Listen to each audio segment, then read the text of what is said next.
6:30 on April 21 in the year 2025. And this is the Select Board meeting for this week. If you'll rise and join me in the Pledge of Allegiance, please. I pledge allegiance to the flag of the United States of America and to the republic for which it stands, one nation, under God, indivisible, with liberty and justice for all.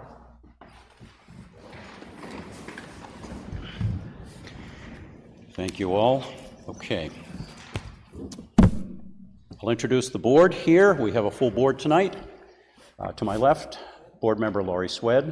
To my immediate left, Susan Ayer, our administrative assistant. I'm Glenn Koppelman, your current chair. To my right, our current vice chair, Ellie Alessio, and then Peter Bakey, board member, and Ellen Falconer, board member. We have in the audience with us, we have all kinds of dignitaries.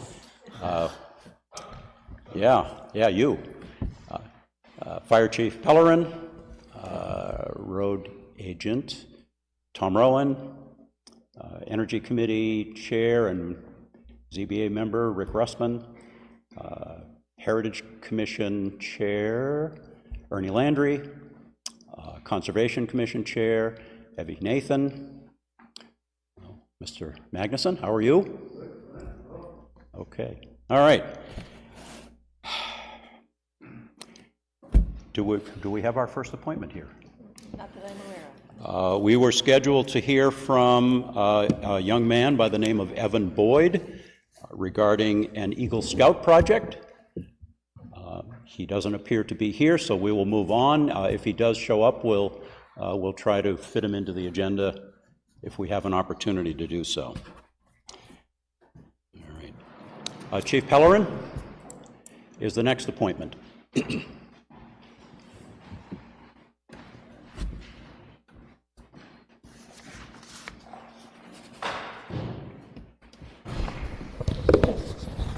Good evening. Evening. A few things quickly. So reporting back to the board regarding the new tanker. We had two proposals, one from Pierce and one from Alexis. After going through both bids at length, the committee has decided to go with the Alexis fire tanker produced by Lakes Region Fire Apparatus out of Tamworth, New Hampshire. A few major considerations that we took into account. It was less expensive than the Pierce. The lead time was 530 days as opposed to over 800. The proximity of the service center being in Tamworth as opposed to the Pierce facility, which is down in southern Massachusetts. And if we pay for it up front, we save over $44,000. So, was it the lowest bid, by the way? Yes. It was. Okay. Yep. So I have contacted the trustees because the money will need to come from them for the $735,000 that was approved by the warrant article. So they're meeting tonight, so they know all about it, that I'll need it in the next couple weeks.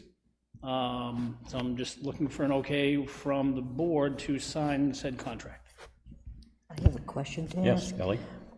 When we pay up front like that, does that money go into an escrow account that we jointly hold with them so they get parts of it as they have it and they have control of it, but they withdraw periodically, or do we just put from our account to theirs? So typically, we would also get a performance bond to protect that money in case they folded in the next 500 days or whatever. But yes, this 735 goes from us to them. And the reason why they give us such a good discount, and they do this with ambulances, fire trucks, is because they then use that money to build the next one. So it's their... It's a cash flow issue for them. Right. So the trustees were on board. John, Mr. Pramberg wanted to do a little research to see if keeping that money in the trustee fund would be more worth it. But he said with a savings of $44,000 that they won't be able to match that in about a year. Okay. Other questions on this for the chief? Then I'd be looking for a motion to accept the chief's recommendation for, would you please repeat the name of the company? So it's Lakes Region Fire Apparatus, and it's an Alexis fire tanker. I'll move that we award the bid to Alexis Firefighter. Second. Okay, motion by Ellie, second by Lori. Any further discussion? Seeing none, all in favor say aye. Aye. Aye, opposed, abstentions, that's unanimous. Thank you. So the other thing I have is annually, we have an emergency operations plan for the town of Kingston, which I have here, if anybody would like to fall asleep tonight reading that. Typically, it's just updated every year with new members of the board, new directors, department heads. But it's in case we have a major national disaster, natural disaster here in the town of Kingston. So it involves the school, all the local businesses, and obviously emergency management. Does it tie in at all with the hazard mitigation plan? Not typically. No. It's in the plan. They reference it, I guess, back and forth. Yeah, But it's okay. not intermingled, I guess. Right. Yes, yeah. Did Pedro contact He you sure about did. that? Thank you. And so it begins. Okay. So we just all sign the bottom of that? Yep. And that's an annual thing. We just have to sign it yearly. We're all to passing take it a around Dodge. without Can you signing it. update? Well, I assume that people wanted to look at it, but, so when it reaches you, Ellen, if you could sign it and then send it back, and we'll sign it on the way back, and, does it go back to you? Yes. Okay, And then so- I keep a copy here and send it to the state. Okay. So while this is happening, I wanted to make sure that we address the catastrophic event and foam versus no foam. I know that you spoke with the board about it a while back. A month or two ago? Yeah. I think so. Yeah. We've had some correspondence and some recommendation from town council on this. And I don't know if you've seen her advice to us, but you have. Yeah, it went, yeah. Yeah, the It went- last round of emails last Friday went to Susan and I. Okay. So I want to make sure that because I believe that the board has already talked about it and agreed that with the foam option in a catastrophic event. I want to make sure the board is comfortable with that based on the information that we've got from council. And if you want me to read it, I can read that for you and for the folks listening. I personally have no objection to standing by our original decision based on the chief's recommendation. Our council also indicated that she's had towns on both sides of that equation. I think we open ourselves up to more litigation if we don't do everything possible to save lives, even if it means using foam. I think that's more of a risk to the community than not using foam in an emergency situation. Okay. This is not a long letter, so just so that we're all on the same page, I'm going to read it. Okay. And then if the board wants to discuss it further, they can. It's dated April 17 of this year. It's from Carrie Ann Roman, which is Drummond Woodsum, the town's legal counsel. And it's addressed to Chief Pellerin and to Susan. It says, I've reached an agreement with the JAG attorney on a revised mutual aid agreement that eliminates the problematic indemnification language in the original SCOFAD agreement. The town's called, but some of my towns are taking the no foam option, which is what I recommend, and that's underlined. Because if the indemnification language is left in, this could be a massive liability and expense to the town. The attached is the no foam mutual aid agreement I worked out with the JAG attorney. You and the Board of Selectmen need to review and sign it if you agree. And if all are in agreement, please have the signed agreement returned to me, original and a scanned copy, please, my address below. And there's a note, and it's bolded. It says, this eliminates the requirement that the town indemnify the Air Force, but in exchange, it is a no foam agreement, which means not only will the Air Force not use foam when responding in Kingston, but also means the town fire department cannot use foam when called for mutual aid by the Air Force. The town previously signed the SCFOMAD agreement, attached for reference, will then be revoked and replaced with the no foam agreement if the town chooses to do so. So that's from council, and so the question is the board comfortable with the decision it made previously, or would it like to reconsider? Peter? I'd like to confirm our past decision with the responsibility to the chief of the fire department. It's not only for plane crashes or hazardous materials, but we do have a railroad that goes through this town. And it would probably scare most of the people on this board is what they haul up and down those tracks if we would have a derailment, where that would possibly have to be used on hazardous cargo. But doesn't this only relate to Air Force, either us helping Air Force or Air Force helping us? I Yeah, believe so if a train does derail, the situation has become very dire if I'm calling Pease Air Force Base for their foam truck. Right. My concern, I guess, like what Peter said, is if a life is in the balance, then I would want the ability to use that if it's gonna save a life. If it's, you know, just to make my job easier and to put the foam out, then I'm not gonna do that. But, you know, understanding the consequences, and I'm pretty sure I referenced the reason for this is because the gasoline tanker that rolled over on 101 in Epping 5-6 years ago now maybe, and they did use foam from Pease, and it did get into wells and contaminated wells. So now the town of Epping is on the hook for that liability. But again, if it's that dire of a situation where our foam is exhausted and all mutual aid and we're calling that, I would take that obviously on my shoulders, fully knowing the effect that this board would have to deal with afterwards. Ellen?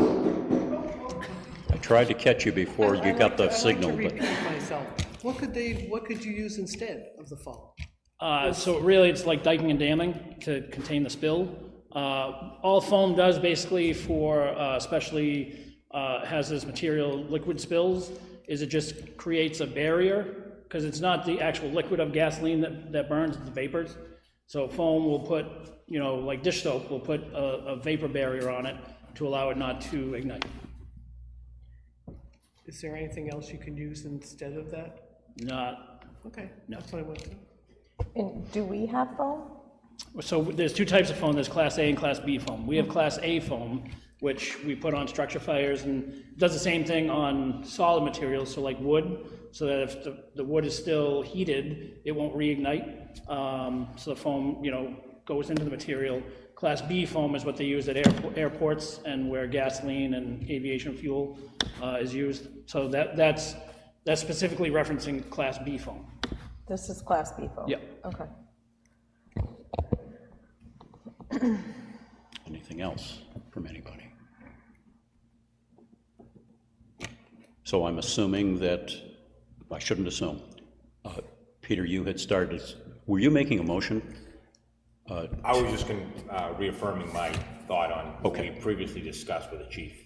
That's all I was saying. Okay, all right, As did I. okay. Ellen? And, oh, no, it's on. Aha, I tricked you.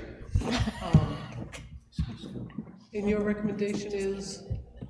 I guess, again, my job is life safety, so if a life hangs in the balance of using foam or not using foam, I would like to be able to make that call, again, knowing full well the ramifications to follow.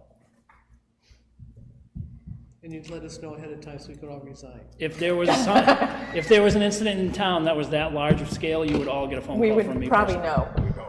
We would know. We'd be on our way out of town really fast. Okay. Can't sell. Lori, did you have anything to add to this? All right, well, it sounds as if, however, I'm going to go on record as being opposed to it, and I would prefer that, based on what I'm reading from the council and the potential financial liability to the town, I'd like to go on record as being opposed to the foam option that we have agreed to. So, but there's enough of the board in favor of it, so Well, can I, do you have a policy or something that would direct, if you weren't in town, other people when they would use this if they had to? Or I'm trying to balance the liability versus your concerns? So part of our dues to the Seacoast Chiefs Mutual Aid District is for the regional hazmat team. So they're most of the guys are out of Portsmouth and Hampton. So any large-scale hazardous materials spill or leak or incident I would work in conjunction with them. And that's just a simple phone call or a radio call to dispatch. So any of my officers know that they would call the START team, which is the regional hazmat team. They would come down, just like in Ohio, when they had the big train derailment out there. The fire chief, although he took most of the blame, didn't make most of those calls. It was like FEMA came in and, you know, this, for something that large scale, it would be a multi-jurisdictional incident. I don't think we ever can totally eliminate liability. I mean, technically, the town is the deep pocket. And we could have all kinds of indemnification clauses from attorneys from 6 ways to Sunday. It does not hold us totally indemnified. I still trust the chief. We might not do the same thing with a different chief, but I trust this one. So Thank you. I'm going to stay with the original decision. Anybody else wish to weigh in before we move on? When was this original decision made? About 3 weeks ago? A month or two ago, I think. Yeah. Ellen's wondering whether it was when she was actually sitting here with us at the table. No, Because I'm like, I don't believe it recall was. this conversation at all. Okay. Okay. And so we have two people who. when would I you move to use uphold the this? decision. Let's make it easy. I move to uphold the decision that was made approximately 6 to 8 weeks ago. And what was that The decision? decision was to allow the chief Gotcha. Okay. to make the determination should we need to use foam from the Pease Air Force Base. And vice versa. Second. Exactly correct. Motion by Ellie, second by Peter. Discussion further? Call for the vote. All in favor, say aye. Aye. Are you an aye? Aye. All right. Opposed? I'm opposed. So the vote is 4 in favor, 1 opposed, and no abstentions. So it carries, and we'll continue on with the current plan. Hopefully you'll never get that phone call. Hopefully. Yeah, hopefully we don't. Right, we don't want that call. That's or correct. That kind of We disaster. do not. Thank you, Chief. Thank you. No. Is it going to be short? Oh, okay. Okay. Can I ask one other question? Is this, how long is this contract good for? Is this just a yearly contract? What is it? That's the one with the agreement with you. Yes, the no It's in phone. front of you there. No, how long is it for? Is it a year contract, Chief Pellerin? The no foam, how long is it in force for? I've got a version here. I don't know where it is in here, however. You want to look at it while we're chit-chatting?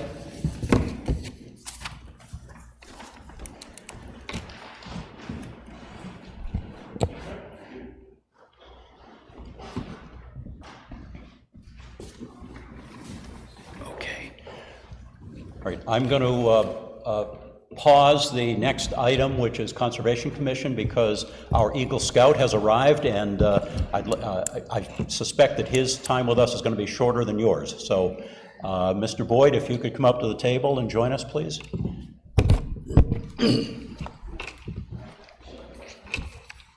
Just hit the button until it gets green and then just leave it. Yeah. Okay, great, thank you. First sit down, make sure the light is green, and now you can state your name and your address for us. My name is Evan Boyd. I live here in Kingston. Sorry, I was just a few minutes late. My baseball game ran a little late. Thank you again for your time. In front of you guys is just a quick little presentation for my Eagle Scout project proposal. I would like to build a staircase down at the Kingston Recreational Center.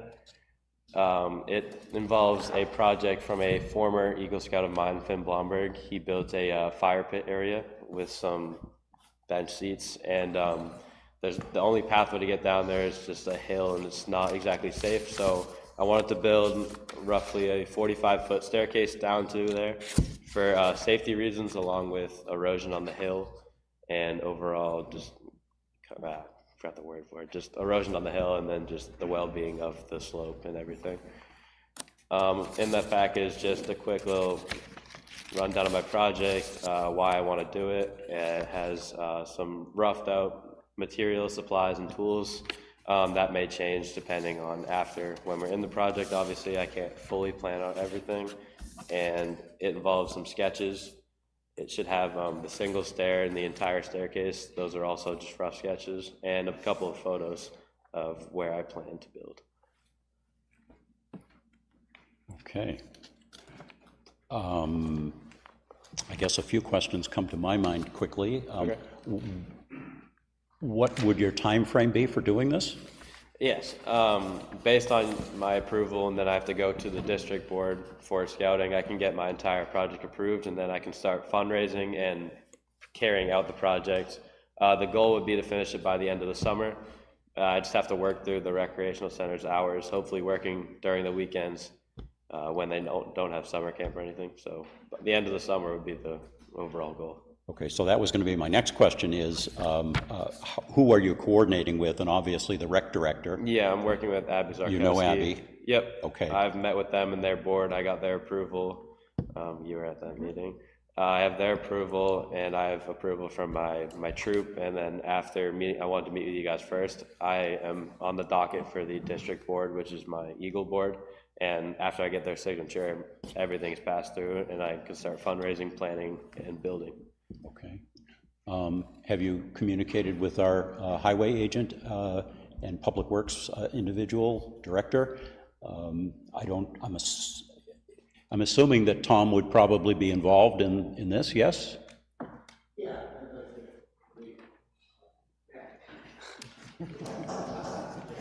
Yeah, he's coming, he's on his way.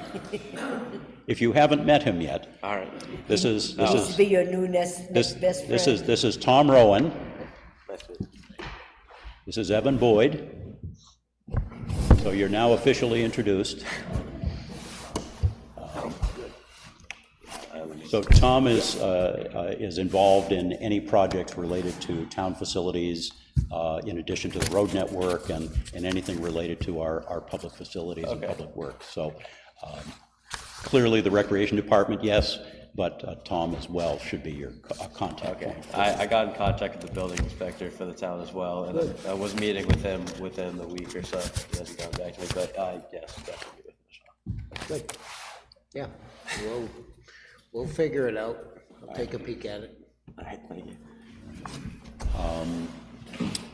you. You said you're going to be doing some fundraising? Yep, I can't start fundraising until I have overall approval for the project. Okay. And I was gonna go around local businesses and ask for donations for the cause, and all profits go towards the funds, and anything I've left over, I believe, goes back to the beneficiary. And I was gonna do some bake sale as well. Beneficiary being the rec center? The rec center, yeah, all extra money from material costs will go to the rec center. Okay. I'm not allowed to keep anything. Discussion or questions from the board? Peter? I have one question. Evan, this is a great project. It looks really good. Thank you. And I commend you for doing that. The only thing I have a question is on safety. Who's going to be assisting you with this? Parents of mine, my project coach, Tim Blomberg. Okay. I don't know if you know him. And I'll be in contact with the building inspector and just making sure all safety codes are right up to. I did some research on it. I can't get fully into it before I have full approval, but just safety codes and building codes, because it's an outdoor staircase and I have to get a building permit. That's why I was in contact with the building inspector. I'm probably most concerned, to be honest with you, of the use of the chainsaw on town property. Yeah. That makes me, I had to do some pretty extensive training on chainsaws. I've used them all my life, but to work on town property, or to work on the cell property, or the snowmobile club property, you have to be state certified to run these things, because they don't say sorry. Okay. And I'd be worried about your safety. I was just kind of curious when I saw that on your list. the Yeah, chainsaws. I don't think that'd be I'd worried operated by about me. just your safety. All right, yeah, I can have multiple people helping me assist with the project, so I Okay. probably have an adult help with that part of it. That's all I'm worried about. Yeah. I'm not gonna be dealing with it. That's a big thing, safety. So, Yeah. Thank you. Your mom thinks so too, I'm sure. Yeah. Yeah, I would think so.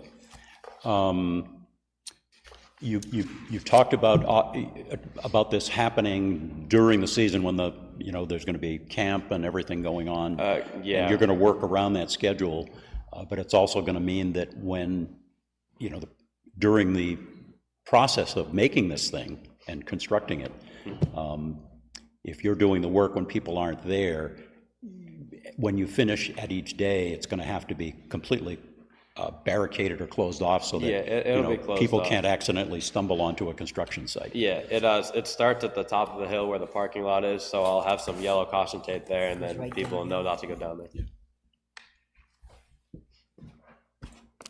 Well, projects like this are also good for the lake and the ponds, because as we do have a watershed management plan in place for Kingston Lake, and there's a watershed management plan committee that's currently working on some ideas for reducing the amount of stormwater and slowing down stormwater as it heads to the lake, trying to get it to infiltrate before it hits the water and cut down on the nutrients that are going into the lake, which is aging the lake faster than it should, and causing algal blooms and cyanobacteria blooms and all kinds of things. So stuff like this is good because it helps to, if it's constructed the way it probably is going to be, it'll help to slow down some of that runoff at that spot. Yeah. There's going to be a similar kind of project happening at the town beach at Greenwood Pond as part of the watershed management plan as well. So, other comments, questions? Ellen? No? No, All set? I fully support the project. All right. How about a motion to support the project, the Eagle project, as proposed by Mr. Evan Boyd? So moved? Okay. Second. Motion by Ellie, second by Peter. Discussion. With the caveat that the appropriate communication and collaboration will be done between Mr. Boyd and the road town highway agent and the recreation director, Ms. Sarkowski. Yes. Okay. All in favor, say aye. Aye. Aye. Opposed? Abstentions? That's unanimous. Oh, one afterthought and condition that I placed, and I placed it on the other Eagle Scout who was with us a few weeks ago, that once you finish the project, that you come back and tell us how it went and show us how it went. Okay. Maybe with some pictures. I can give you before and after photos of the project. Perfect. All right. Thank So you. just when you're ready to do that, just make contact through Susan and she'll get you on the I've agenda. been emailing. Good. Thank you again for your time. You guys can keep it if you want to, if you want Okay. to hold on to it. We'll hold on to it. Do you need a copy for yourself? I have an online version. Oh, there you go. Okay. Thank you again. Thank you and good luck with the project. Thank you.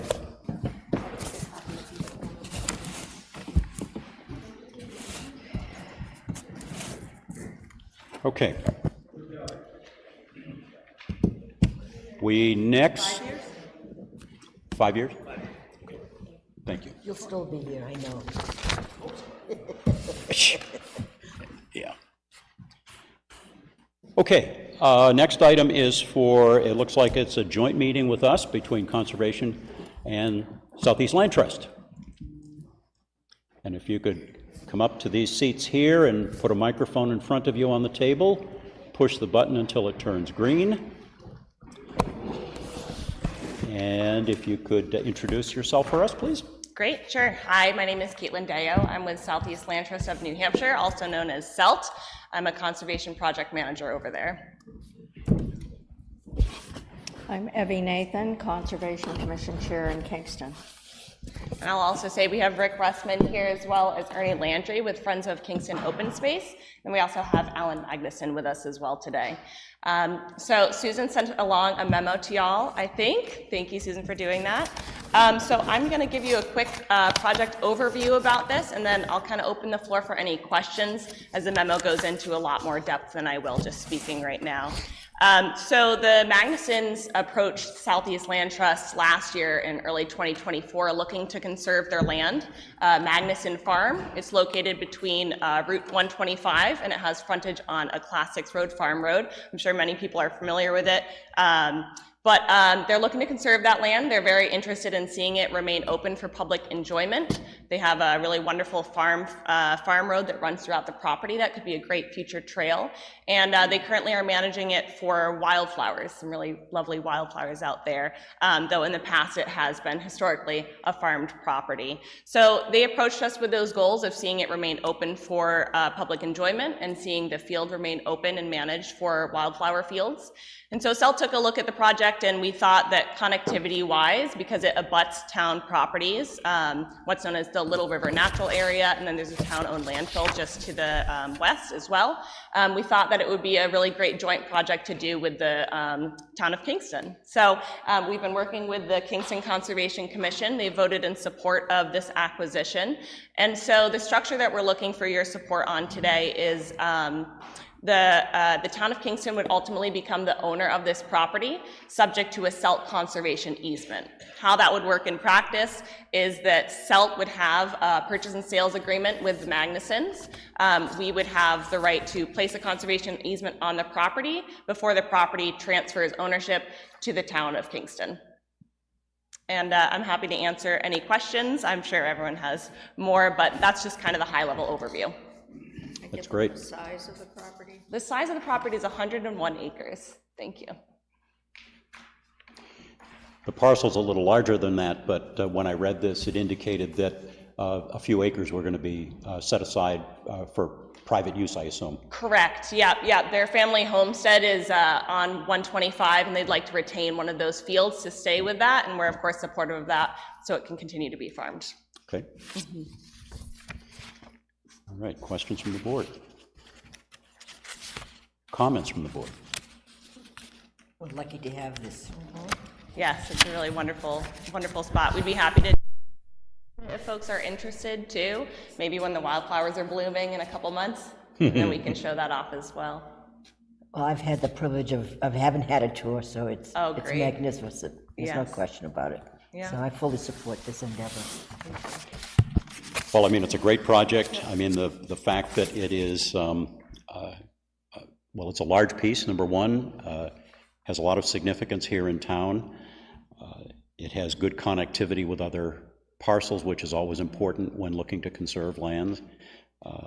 And even parcels that it doesn't actually touch, it's very close to many. Yes. So I too am very supportive of this, and so at this point, you're not asking us to approve any particular dollars or fee structure or anything.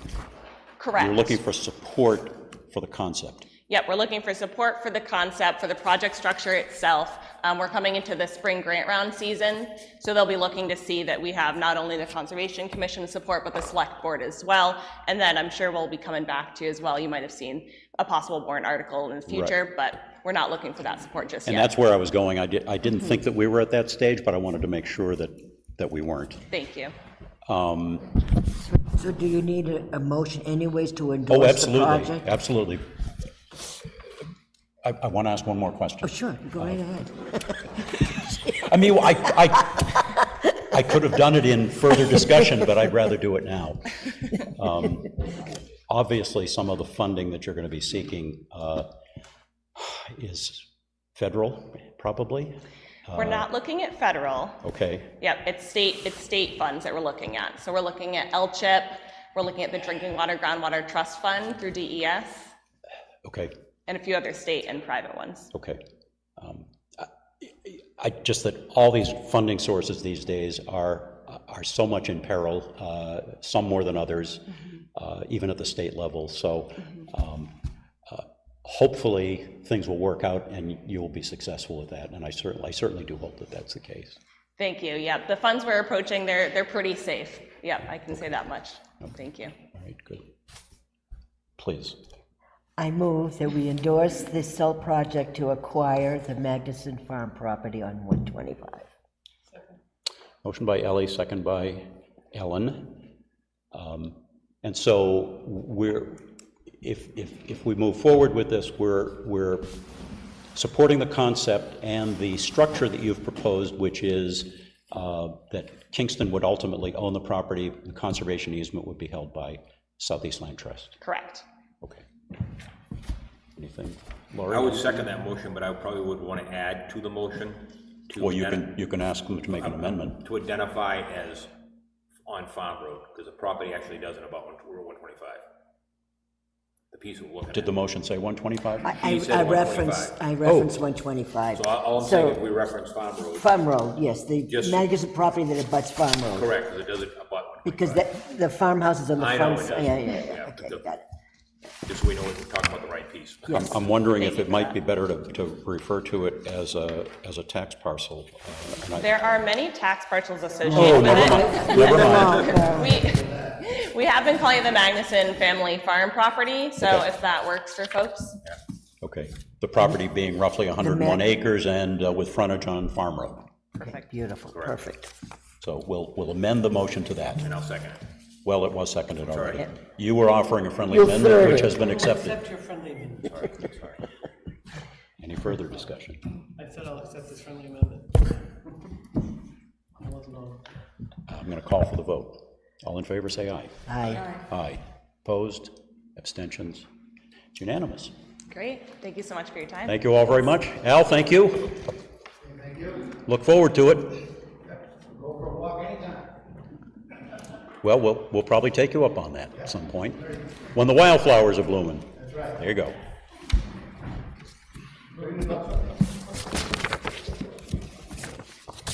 There are too many stories to tell. Okay, public comment number 1.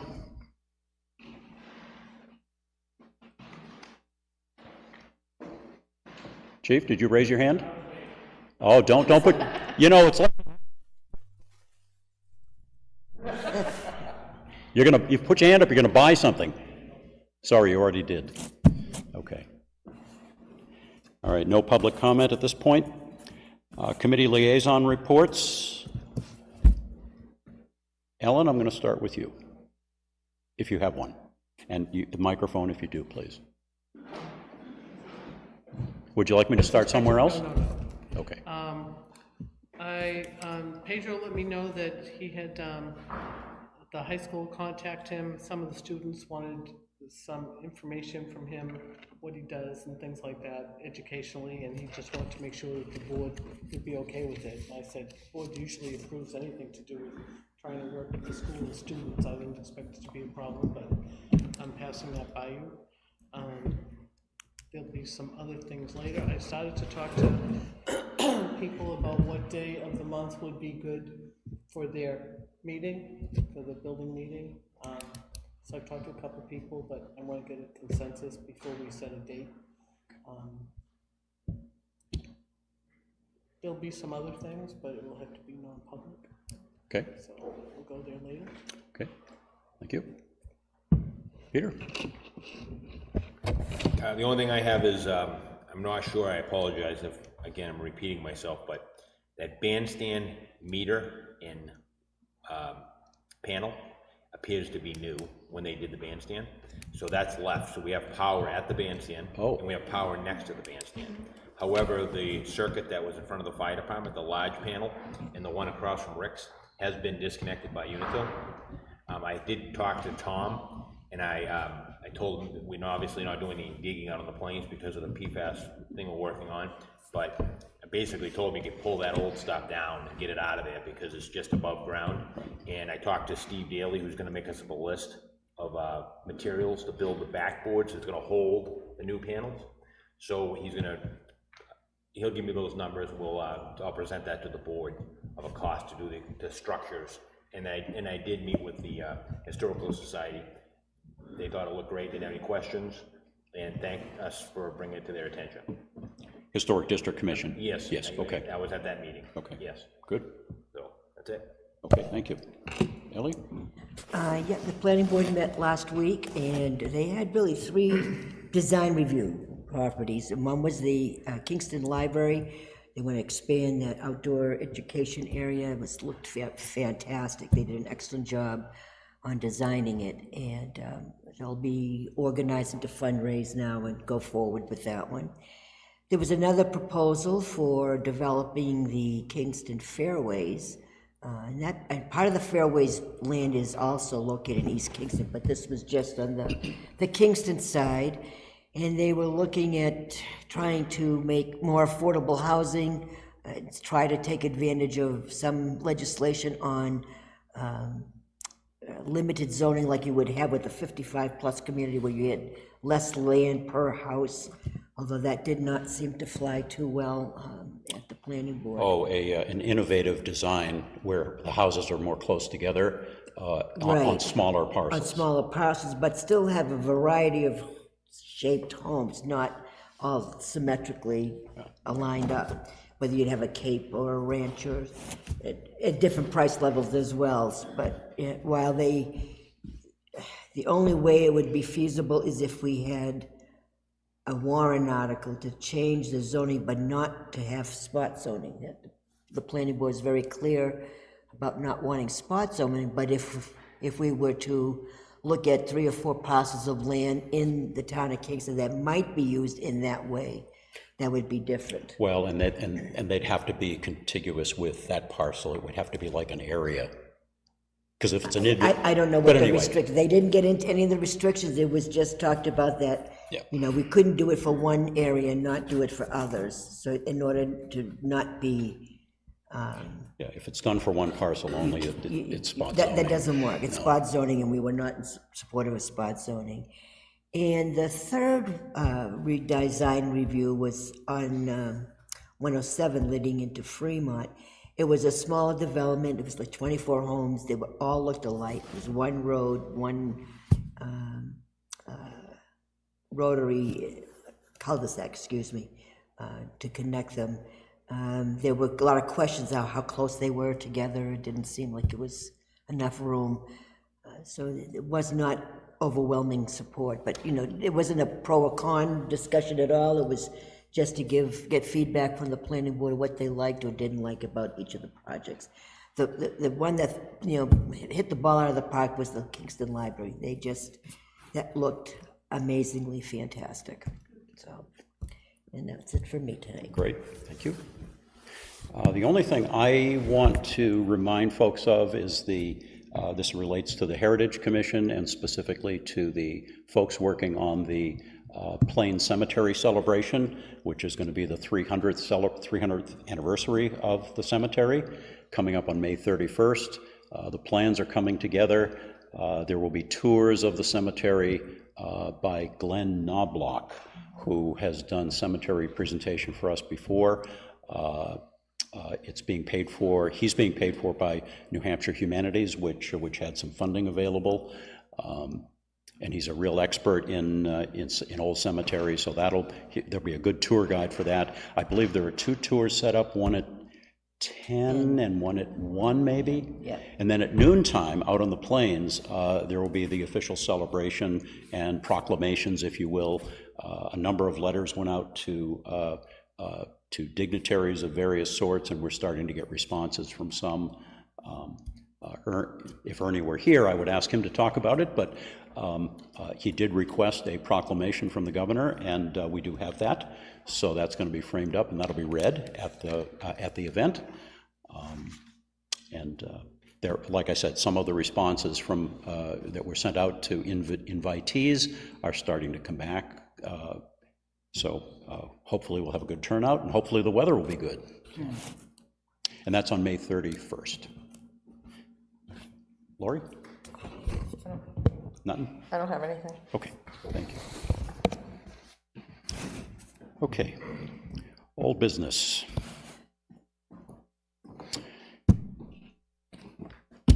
The excavation activity at the Torromeo property. So this is a continuing discussion that we're having. Let me just first say that the 3 members of the board were at a site walk on Saturday at 9 o'clock in the morning. We spent probably an hour, about an hour on site.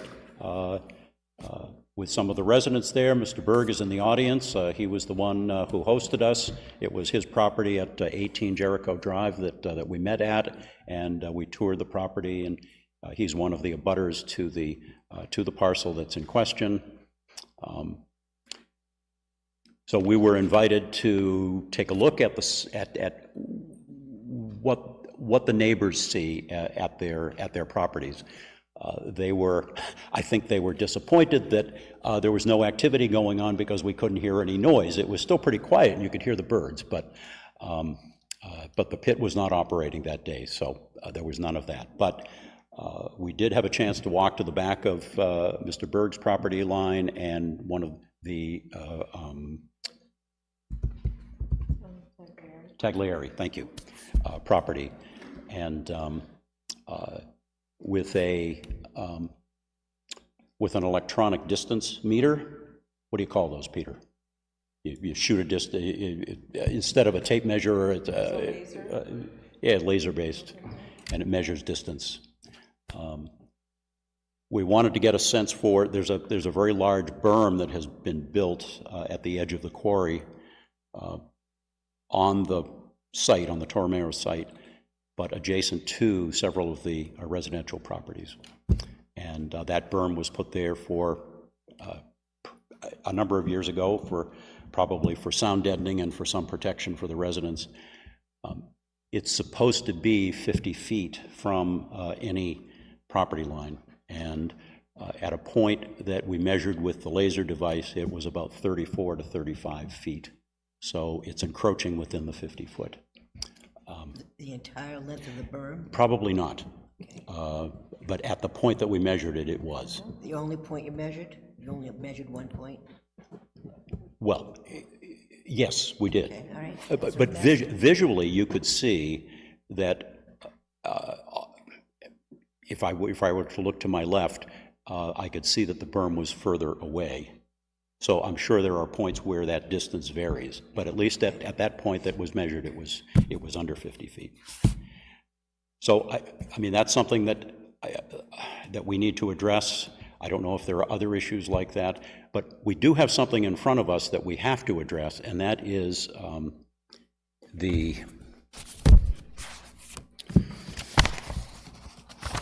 don't know if it's in this folder or is it in that folder? In here? There it is. Got it. Which is, it was this that sort of started this whole process rolling a few weeks back, and it's a notice of intent to excavate. This comes to us from the New Hampshire Department of Revenue Administration, and it's really for the state to determine how much material is going to be excavated during the tax year, and how much money the state is going to get from it. I mean, it's a taxation thing. It's not a permit, if you will, to excavate, but it relates to that. We do have we did receive an aerial map showing the site with the property line on it and with the approximate extent of excavation, and the location of two parts of it where the intent to excavate relates to this document. Both of those spots are in the existing quarry. They're not extending, based on the map, not extending into the 50-foot area and not extending beyond the excavation line. There's also no timber to be cut that we could see based on that, because it's all within the pit. And I believe that was confirmed by our building inspector, who went out and made a site visit, spent some time on the Toromeo site with the representatives from that company, and we have that. You want to read that, or you want me to read it? I'll read it. Okay. So this letter is dated April 2nd, and it's from Pedro Avila, sorry. Can't you just read the last? I'm just going to read the last part. Paragraph, therefore. Yes. So the bottom line is, therefore, it is my recommendation to approve their request meaning this document that I referred to, as we see no reason not to approve and issue their annual permit for excavation. So this is an annual thing. Additionally, it is comforting to know that the facility is also permitted and monitored, as it must comply with state of New Hampshire rules and regulations and DES and EPA and, okay.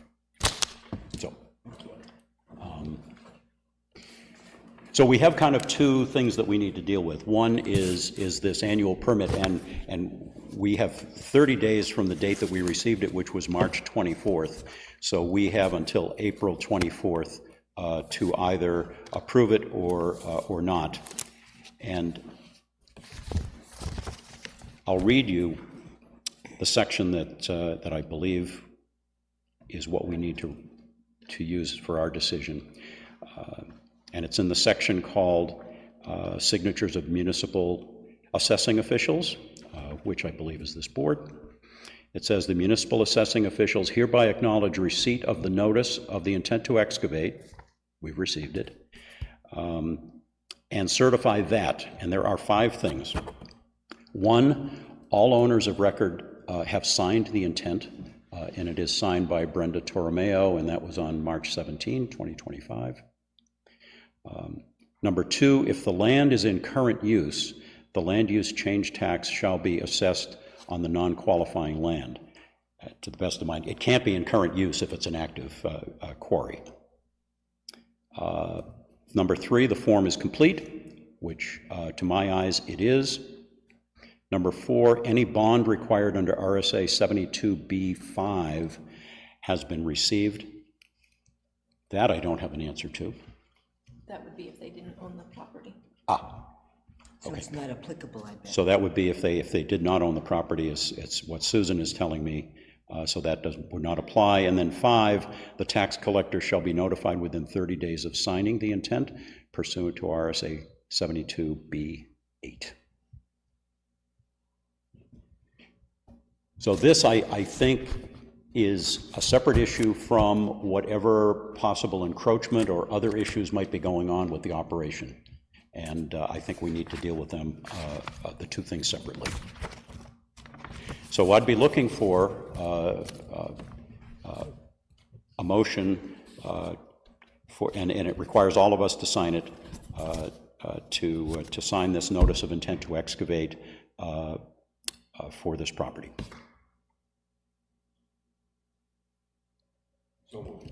Second. Motion by Peter, second by Ellie. Further discussion?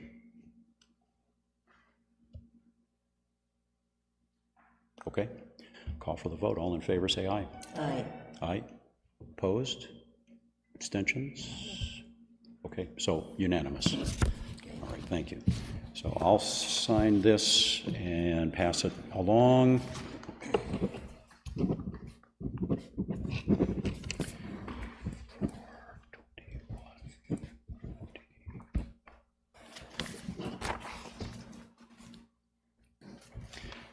Okay, how would the board like to deal with other issues? I'm just reading down through the notes here. So it appears sometime in 2020, there was a board decision to draft the letters to be sent to Henry Tormeo regarding the trees that had been cut on the buffer between the business property and the neighboring residential property. I think the board needs to look into this, either through documentation or to locate these letters and actually speak to our enforcement, to the building department, to look into this a little further. Which part are you reading, Peter? I'm sorry, page 4, way back, going back all over, a little bit more. If you go to the next one, Peter, after that motion, the next page on. Second to last. Yeah, Sorry. on page 5, Mrs. Tormeo comments on the letter that he received. On page 5. The last Under public comment 2? Yeah, Okay. under public comment 2, Mr. Tormeo addresses that previous letter.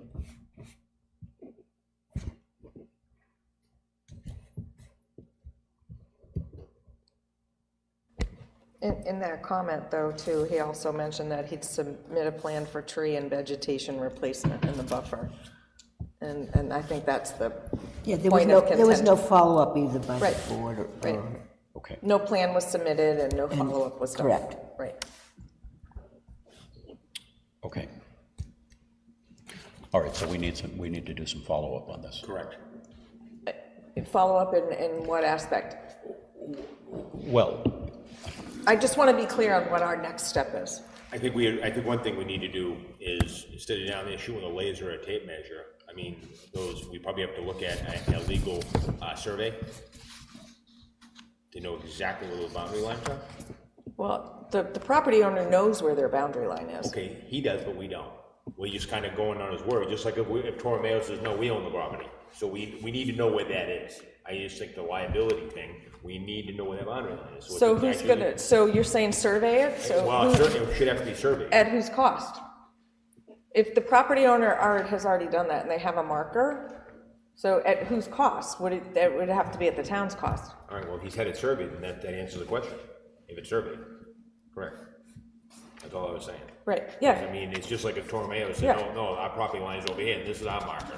That, we don't know, I mean, we're looking at these marks, and all I'm saying is we gotta make sure that we know where that line is, that's all I was saying. right. Yep, and then enforce it. That's at one property, though. I mean, we don't know for the other property points. So. And we didn't, the reason why they used, the reason why they used the laser thing is because we didn't want to trespass Yep. on the Torromeo property. So that was the only way we could get a feeling of whether it was 50 feet away or not. So Because we- it didn't look like it was, but we didn't want to guess.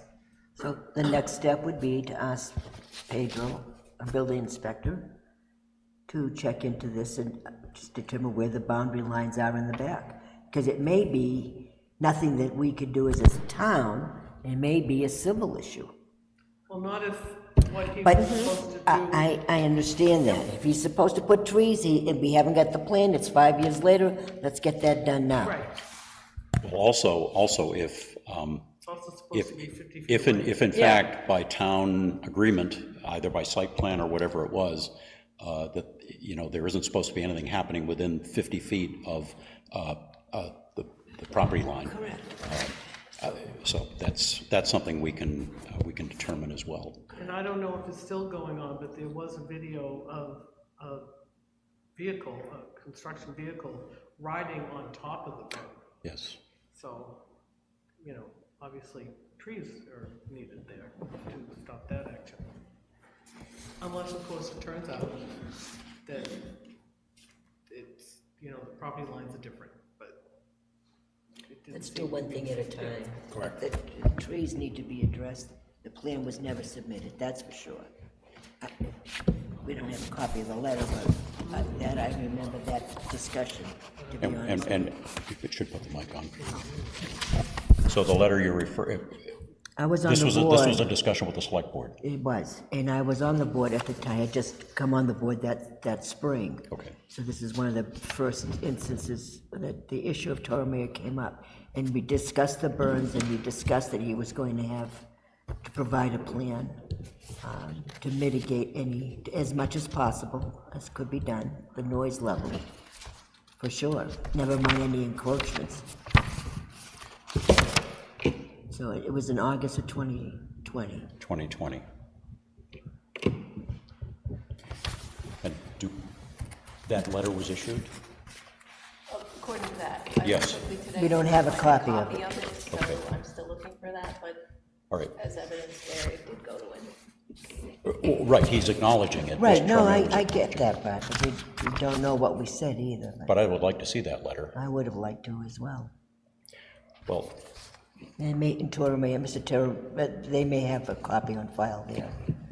Susan can do a little more digging, and It was before we had all the things digitized.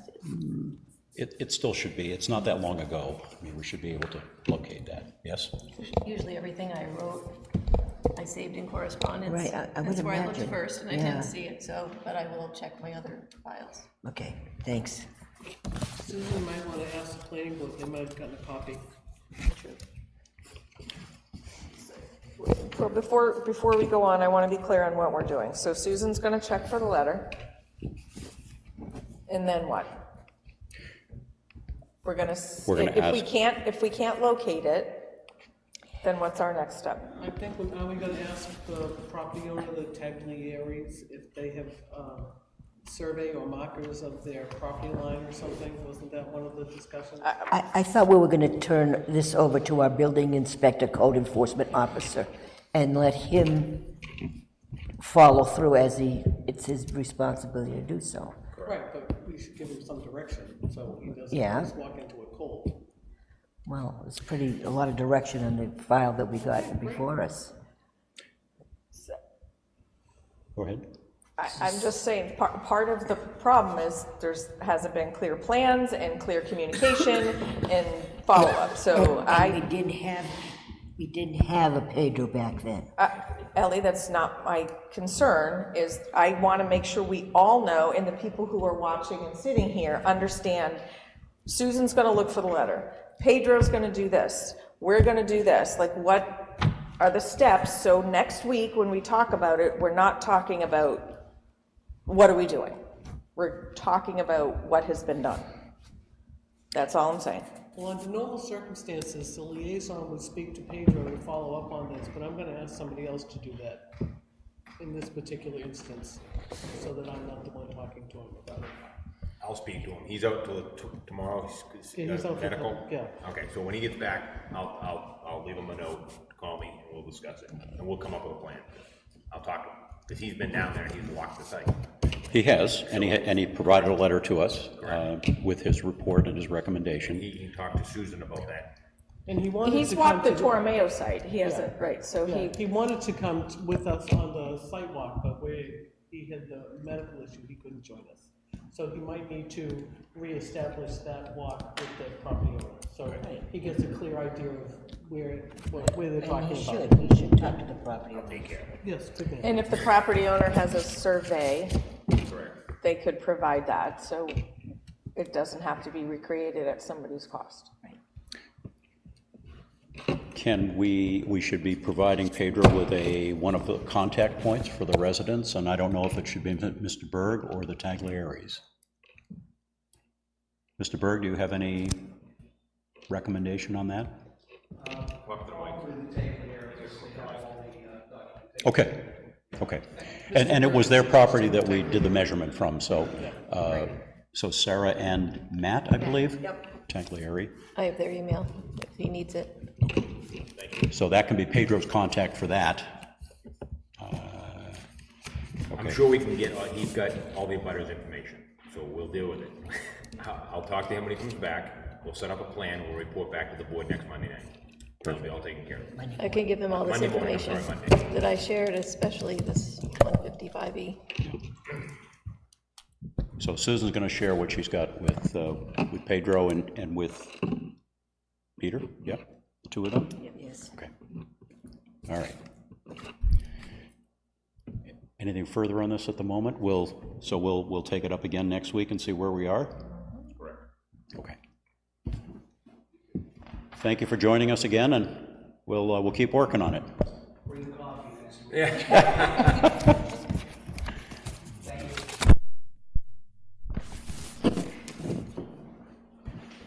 Okay. We opened last week 4 bids, three of which were valid. One was not because it was missing the pricing page, unfortunately. But we had 3 bids for the supplemental site investigation work that needs to be done with regard to the PFAS project. Oh, I see. We got something from Dana? We did? Okay, just to refresh everyone's memory, none of us felt comfortable as technical experts in this area to make a recommendation on one of the proposals, any one of them. So we agreed that we would hire Dana Truslow to do that. She agreed to it. She had time to do it, and she was able to do it quickly because we have a letter from her.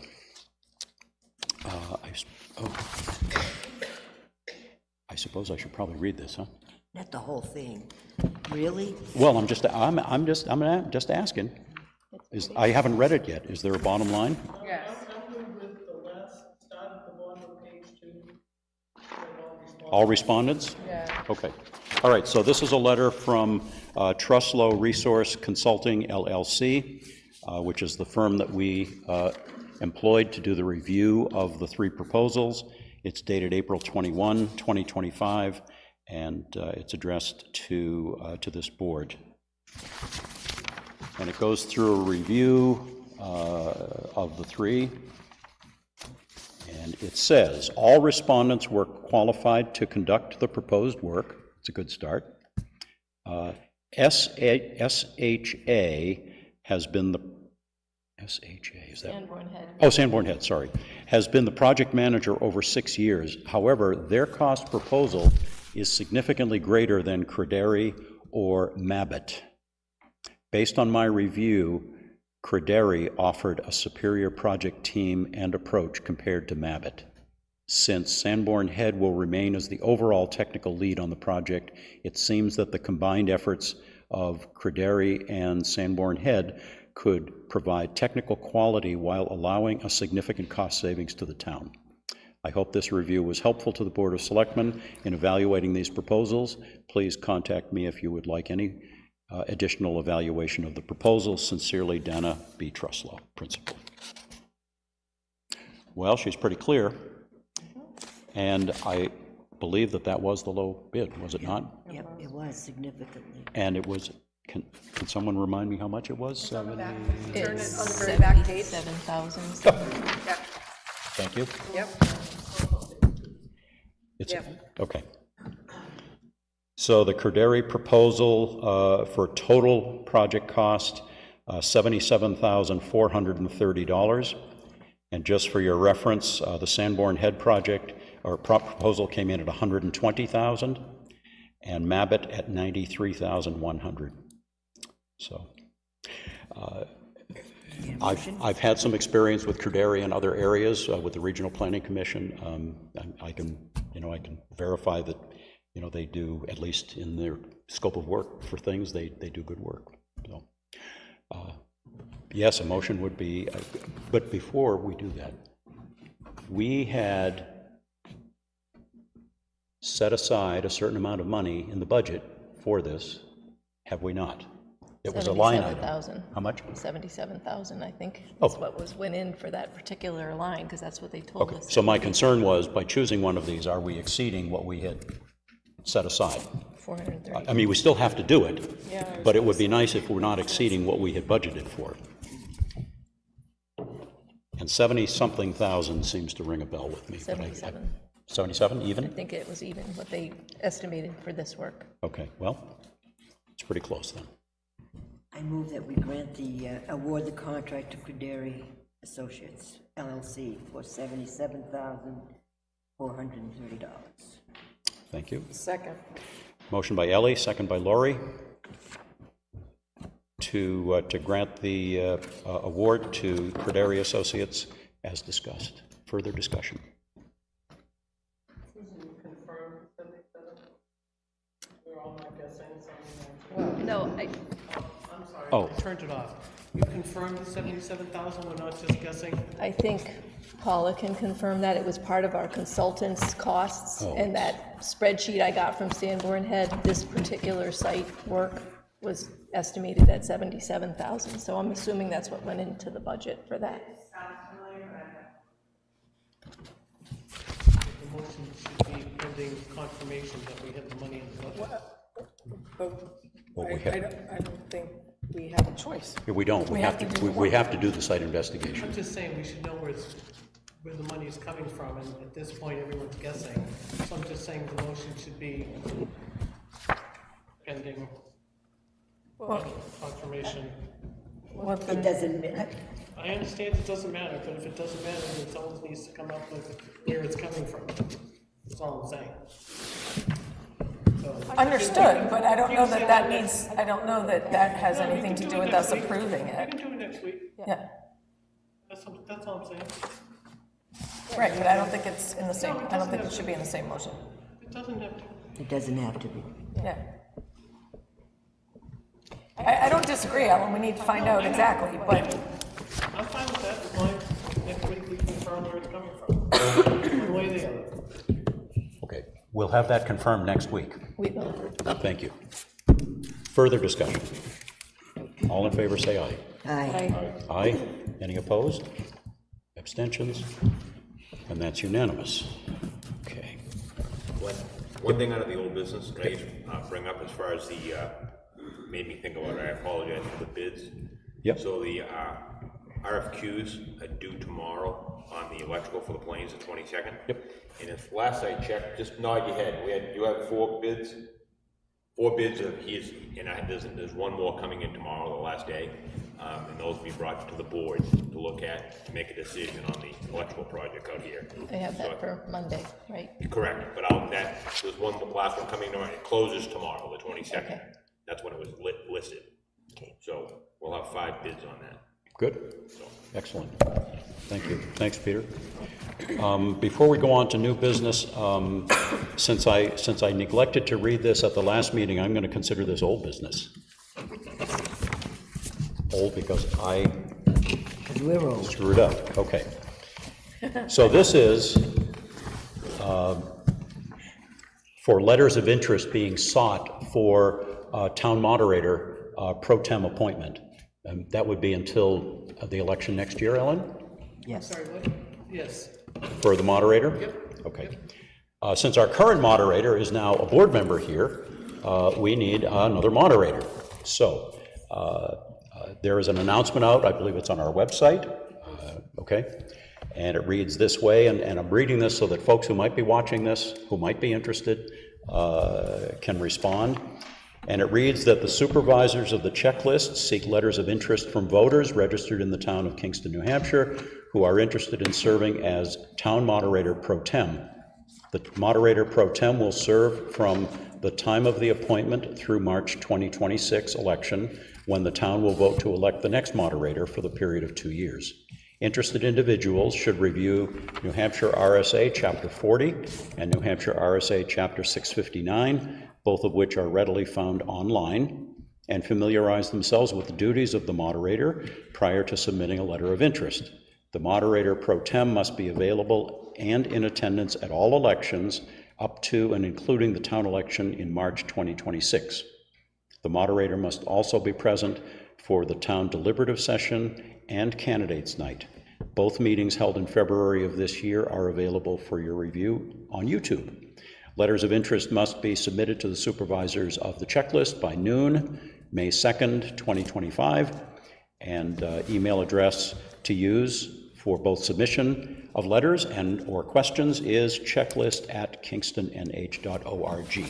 So anyone who might be interested, you have until May 2nd to express that interest. Okay. New business, tax bill insert. It's here. See, that's why I'm not sitting. There you go, this is good. Is this also in my packet? Yes. It is. Yeah, it is, I see it, okay. Oh, you're too funny. Oh, but when I have you to hand it to me, then I don't Makes have to it a look lot for it. easier, It does, right? it makes it Exactly. easier. I'm happy to oblige. Yeah. Okay, so this is a one-sheet, two-sided piece that has information regarding pet waste and stormwater. that's all MS4 stuff. This is all related to MS4. Right, one side is, yep. On one side, it's MS4. Talks about a pet waste. It talks about a septic system, getting systems pumped every so many years to reduce the risk of excess effluent going into ponds and lakes and so forth. Tips for lawns, fertilizing lawns. And then on the back side, it looks like recycling and Yes. related. Yes, the top part of it is an education piece. There's a lithium-ion battery landfill ban effective July 1st, statewide ban, so we wanted to make sure we get that word out. And then the bottom part is just the upcoming schedule for the collection center for the special events. There's budgets for both. So the cost of this would be split between the MS4 stormwater and then the collection center, Both of which have budgets too. both of which have budgets, and I feel like off the top of my head in the past, it's been between, I don't know, around 650 for this, for the amount that we need to do, so then it would be divided, so 325 and some change for either side. I do want to say for the MS4 stuff, that also, for this watershed committee, they also had a requirement to get information out, and it's the same stuff as MS4, so that side kind of kills two birds with one stone for that, so.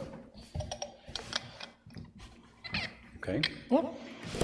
So this would be, if the board agrees, would be an insert along with the tax bills coming out in May?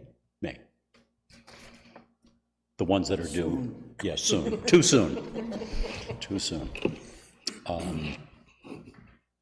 And we're allowed to do one page, two-sided, which this is. So, questions or motion? Is this the only one we got? Nobody else I submitted? don't think so. Yeah, I don't think anybody. Have you seen others, Susan? No. Well, that makes it easy. Assuming the deadline's not 3 weeks from now, but. Well, the deadline for Tammy, so I think we had all agreed to get this done early so people could have time to print them and get them to her. I mean, I like the fact that there are multiple things on this one mailer, so it's not just, solid waste, and it's not just MS4, and it's not whatever else. It's, it's combining a lot of things and putting a lot of information into one spot. So, It is a lot of information. well, it is, and it's a good resource, though. So, well, is anyone inclined to move on this? I'll make a motion to accept the tax insert as presented. Susan, did you confirm that we set a due date? Have we met that due date for everybody? That's what I was just wondering. I think that was in May sometime, that Tammy needed it, but I can't remember. Tammy needed it, but the board set a date by which we need To get it in. It was this week. It was this week. It was this week? It was this Okay. week. Okay, that's why you did. It was. Okay. The reason you asked is if someone else had planned to submit something, then we would have had to make a choice between two items. Right. Or if there were corrections, it gave the people time to get it printed, to Correct. get it to Tammy, so that's why. But if the deadline was this week, then, and this is the only one we've done, then this should be, yeah, I'm cool with that too. Yeah, I agree. So would you like to make that second then, Ellen? Sure. All right, thank you. Motion by Lori, second by Ellen. Further discussion? All in favor, say aye. Aye. Aye. Opposed? Abstentions? That's unanimous. Thank you. Thank you for the assist on that. So, Who gets this to Tammy now? Lisa will get it to Minuteman to print by the end of the week. She'll pick it up and we'll bring it over, and then Tammy and her staff do the magic. Okay. okay. Thank you for the work on that. Lori, I assume you had a hand in that? A little bit. Yeah, I think so. Yep. Okay, board business. This is the first, well, no, we did one other, but this is sort of the first one on our regular calendar of our third meeting of each month. I've asked that we review the budget and see where we are, and Paula has provided that. It's in your packets. Paula, would you like to join us in case there are questions, or if there's something that you might want to be pointing out to us?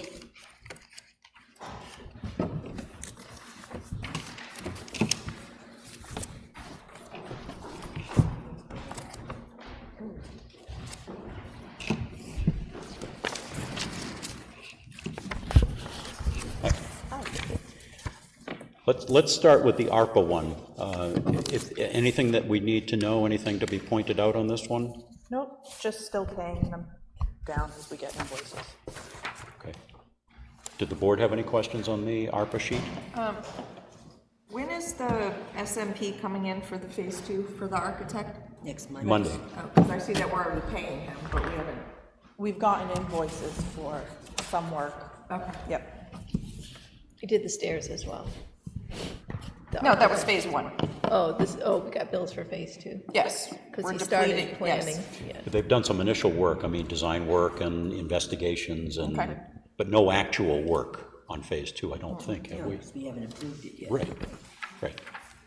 And for the stairs, so that's just, we know that exact amount, right? Was that yeah, so they're just finishing up. Okay. It's just the railings at this point, so there'll be a final payment, I assume, for that? Probably 2. They bill us monthly. Oh, okay. I didn't know if maybe it was based on milestones of reaching. No, okay. Was there any holdback until it was all done, just in case? Or did we not? We haven't fully paid them, so, yeah, so there's still 25,000. Okay.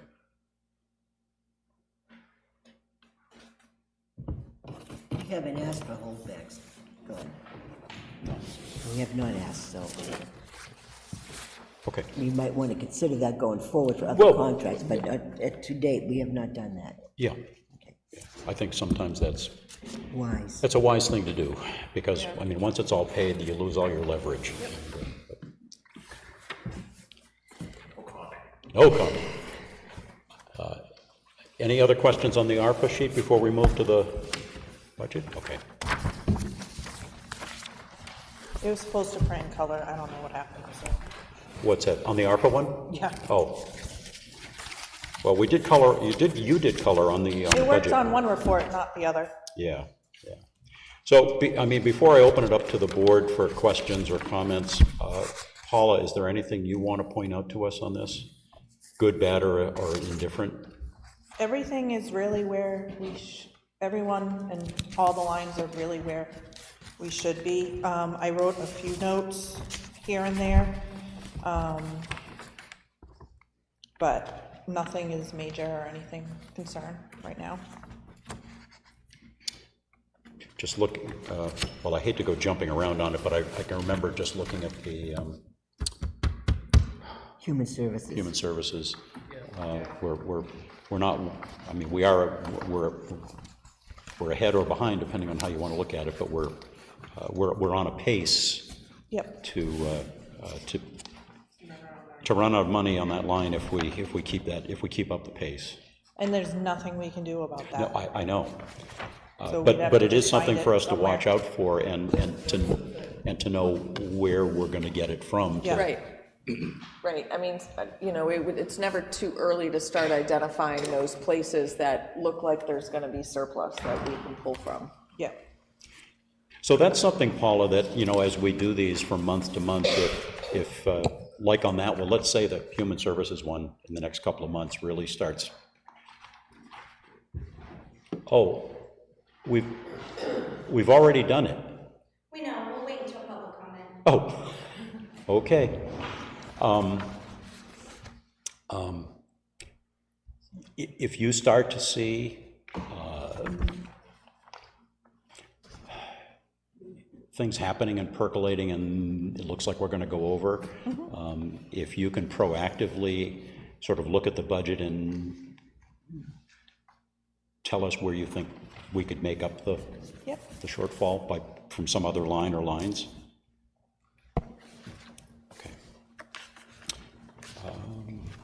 There's Yeah. several of the salary overtime budgets too, right? They're running high, so those are things we also, again, we can't do anything about that.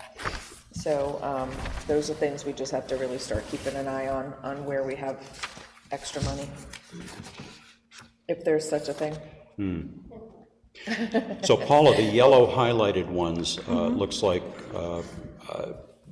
Those are ones I just wrote notes. oh, okay. Yeah. Well, like, on page 3 of 13, it's a small amount of money. It's a $300 expense, but there was 200 in the town clerk tax collector dues. Yeah, I just highlighted the ones that were over. Yeah, Yeah. yeah, that's, I guess that's where I was going, is the yellow is sort of indicates overage, Yep. yeah.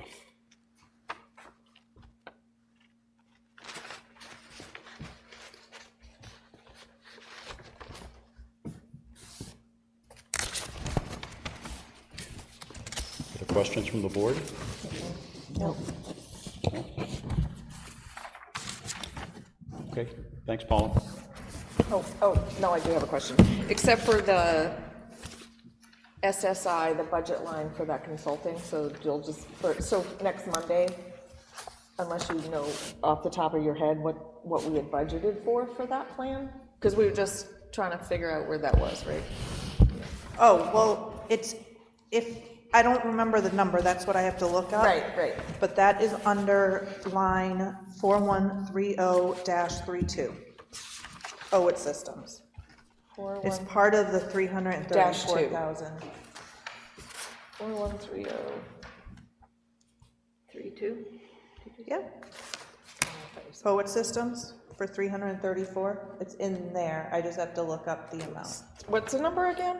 334,000 No. Oh, the account number. She wants the Oh, account number. 4130. -32, it's on page 2. It says Poet Systems. Oh, it's because it's indented, got it, okay, so it's in that, you just don't know, I I mean, just have remember, to a lot of confirm stuff the was right- broken down in there, Yeah. right? So, so on Monday, just let us know Or to send- answer or send- Ellen's concern, right? Like, Yep. whatever that number Or was. send us out an email if you want to. Yep, that's on my notes. Thank you.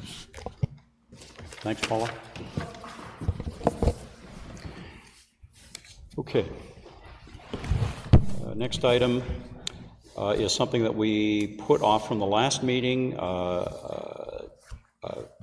Actually, it was Ellie's request, but it was on your behalf, Peter. I'm gonna request that goes in non-public, the discussion. Unless you wanna bring it on the public. Well, it was all done in public. It was done in public, but that letter doesn't show how it was done. I brought it to the board, we discussed it, we voted on it. Yep. Period. That's not what the letter said. The letter, I brought that information to the board, I didn't make up that information. If you look at 47 minutes and 44 seconds on YouTube, it says, I believe, but that's information that I acquired. So I brought a fact finding to the board, we discussed it, the board voted on it unanimously. That letter points me out specifically, as that was my whole entire undertaking, it was not. I get that information from other people and brought that to the board for us to discuss, which we did. So there's no personal slander here, Glenn. This was an issue that we talked about, the board talked about it, we all had input, we all voted on it. Period. It wasn't a direct attack by me, and that's what that letter shows. So I do not agree with that letter. You can sign it, but I tell you I don't agree with it. I apologize for the confusion. I apologize that he was offended, but I don't agree with the way that letter was written, period. And I see that's only your signature on it, so if you want to sign it, go ahead and do that, but that's not coming from me. Well, no, I'm not going to sign it without the board approving it. I just don't agree with how it was written, so. Discussion? Yeah, I think it should be edited. I think. Do you want to take it up in non-public as Peter is suggesting? I don't think we can. Not now. Because it's about a board member, and board members, you can't go into non-public. Right. Not that, but I think that, I had thoughts on corrections, that it should be, rebuttal to recent comments made during our meeting on March 31st. Because, and then we agree that the comments were inaccurate and not based in fact, and appreciate your point that blah, blah, blah. And then Mr. Baker did publicly apologize at the time, so I think that's okay. But I think comments made during our meeting on March 31st is more than sufficient. Because while Peter brought some of the subjects forward, with him saying, "I believe," which I think is something the board has to sort of discipline itself about, that if we're going to make comments, we should have minutes to back it up, or other documentation to back it up, so something like this doesn't happen. But I don't think that needs to be in there, because the board all heard everything. And while Mr. Bakey may have brought some of the paperwork or led the discussion, the board let the discussion occur.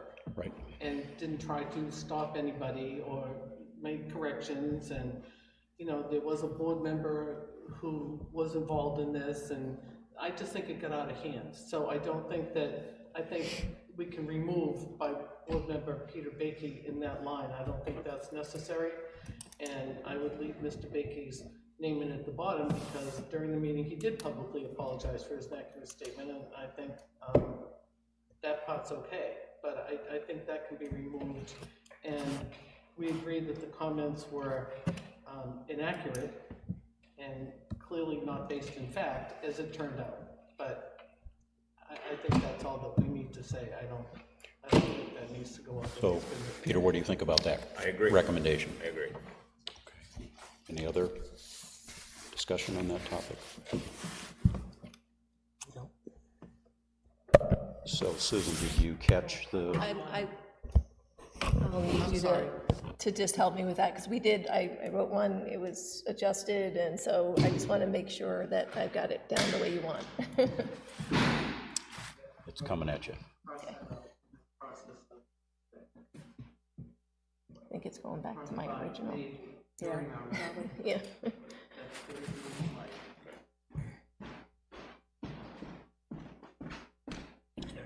It just says comments made, and that's, just cross that out during our meeting, and then cross these things out and just put the comments were inaccurate and clearly not based in fact. Okay.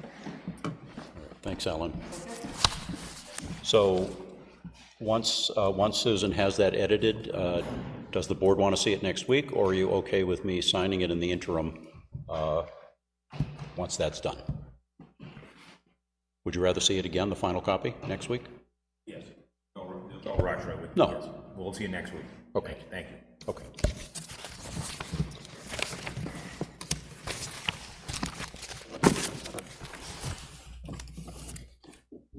Okay, there are a couple of policies for approval, one relating to the sale of town property and one relating to public participation board. These are in our packets. One of them is in the packet. Both of them are. I must have shuffled things around. I see that. I see that. I just want to make sure I have it. You'll want to read it.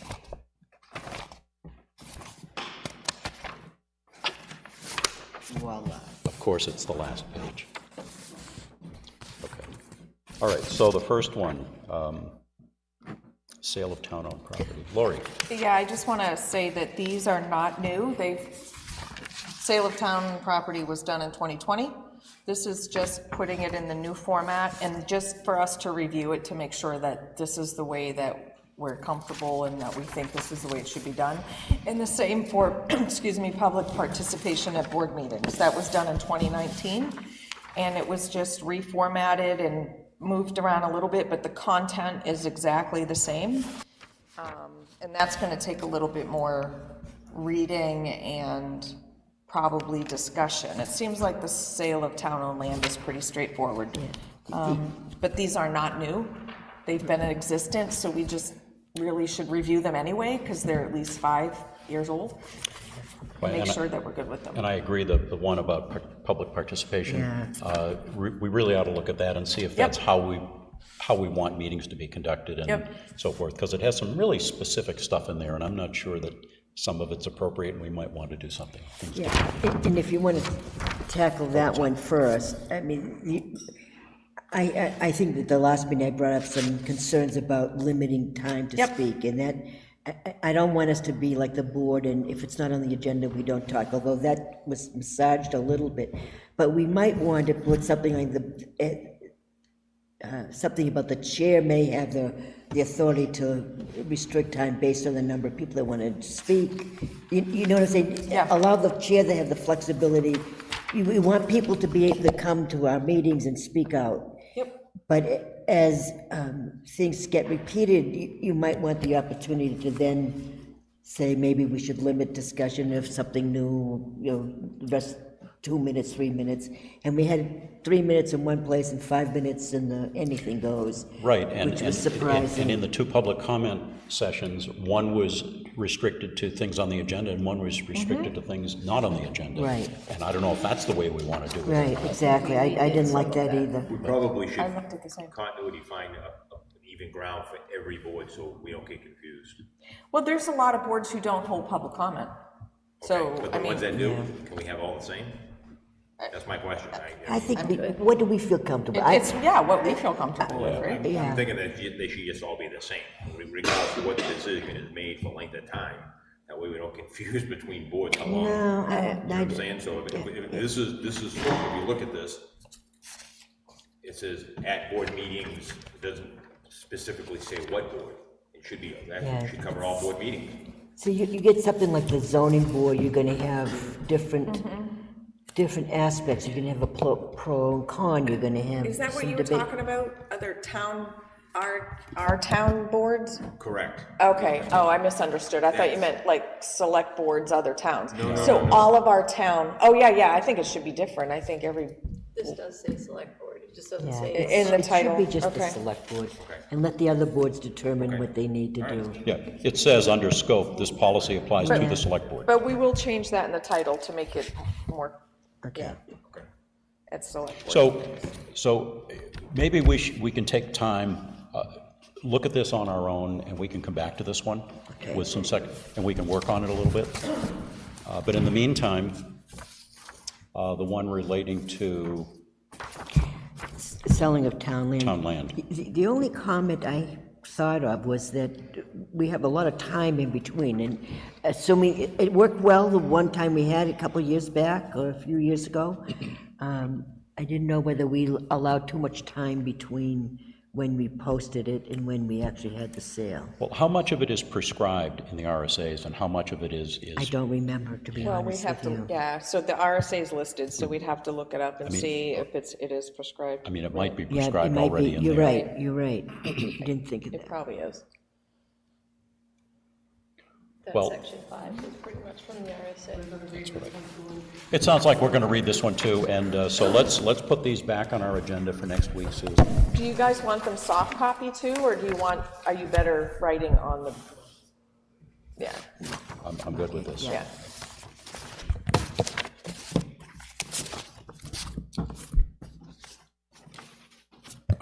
One other thing, can I ask, just a quick question, maybe it's a policy thing, and maybe we have Joel and Paula and Tom and Graham. Remember how we had the issue with town-owned properties that were being auctioned off? Do we have a policy Yeah, on that? we don't, I haven't started that one yet. Okay, all Yeah. right, because there's things obviously we still want to clean up Yep. down there? Yep, All right, thank Yep. you. Okay. Public comment number 2. Mr. and Mrs. Taglieri.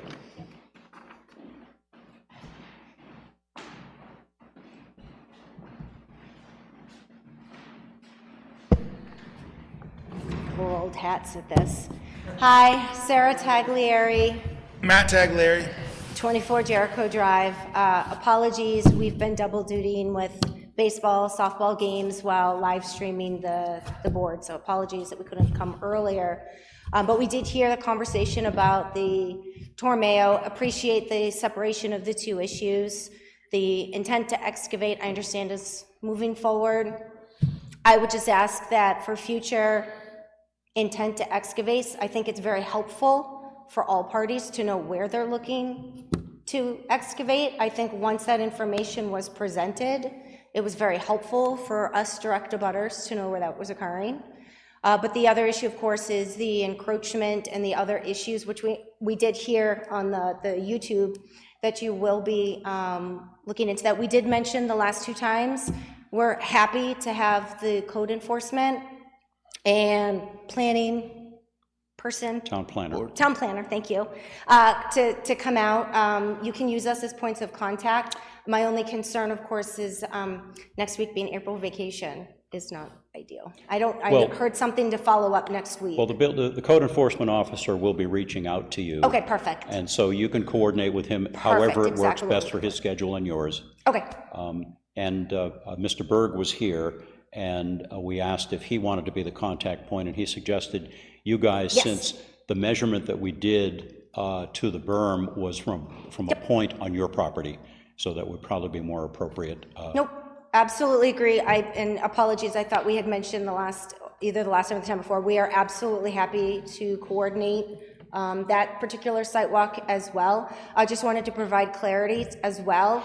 Either in 2010, between 2010 and 2012, we did have an independent party come out and stake out our property. So that has been done. We do have the map. Blast out consultants. So when you do meet with the code enforcement Yep. officer, if you can have a copy of that survey available for him to look at, and that way he can confirm, in fact, that the point is the point. Okay. And Yeah, so just kind of wanted to bring that clarity, because we weren't here during the live session when you were talking about, so wanted to come and provide that.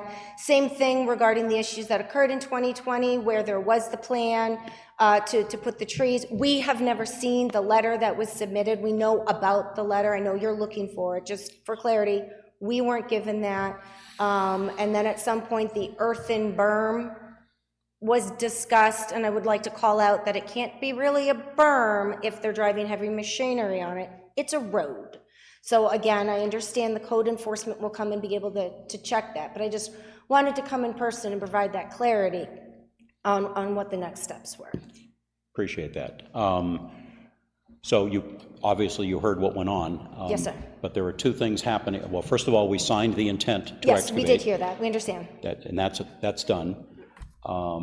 And then we have a couple of action items that we're going to work on. One is we need to get our hands on that letter from 2020, because we all need to understand what it said. And Susan's going to be working on that.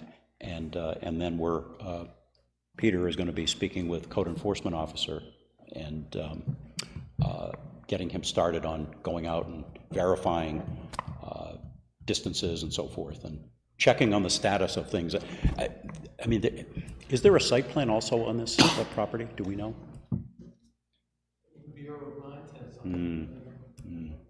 Well, hopefully the letter from once we locate it will provide us more detail. Well, and I will say too, again, for clarity, our conversation started in August of 2020, and I want to say they did carry through mid-spring of 2021. So unfortunately, in terms of doing research on what happened, there's a lot of conversation that occurred. There's been a lot of property walks, whether it be with Mr. Quintal, Chief Briggs, I think Chief Pellerin even came out at one point during blasting. There's been a lot of conversation. So yes, please find that letter, but also there was a lot of additional conversation that occurred. I want to say probably by spring-ish of 2021, I'll be honest, from my perspective, we just gave up. We got frustrated, we gave up, we tried to seek legal counsel, and there was a lot of conversations though, so you might want to also look into those records as well. Okay.